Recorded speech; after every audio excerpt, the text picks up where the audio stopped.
Talking about new cars with over 100, 150, even 200 days of inventory. And in today's market, that's a major red flag. Number 1. 2026 Audi SQ5. Single lowest selling new vehicle in America right now, and it's not even close. The 2026 Audi SQ5 completely redesigned, and according to owners and critics, Audi made it worse. The turbocharged V6 still performs well. That's not the complaint. The complaint is the interior. Too much glossy piano black plastic everywhere that shows every fingerprint and scratches if you look at it wrong. And Audi moved the climate controls into the touchscreen, which means doing something as basic as adjusting the temperature takes your eyes off the road. The MMI system randomly mutes itself like it's getting a phone call when there is no call.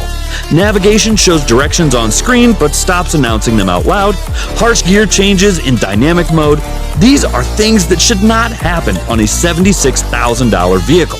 That's almost 2 years of inventory. If you found this useful, smash that like button. It genuinely helps the channel. And if you want to see more data-driven content like this, hit subscribe.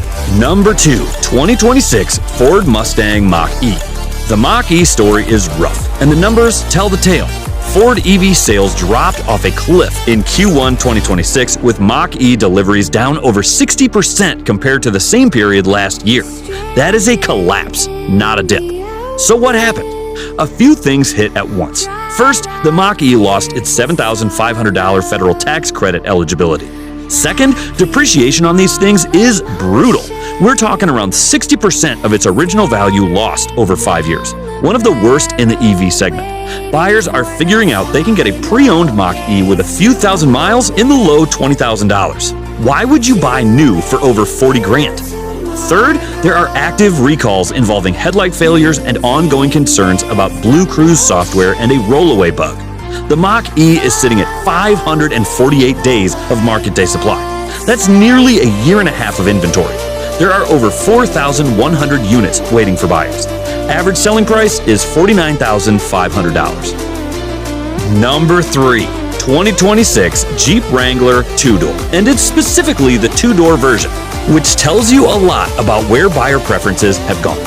Most people who want a Wrangler want the 4-door Unlimited. It's just more practical. More seating, more cargo room, better for families. The 2-door has become more of a niche buy. But Jeep is still pricing it like it's a premium product.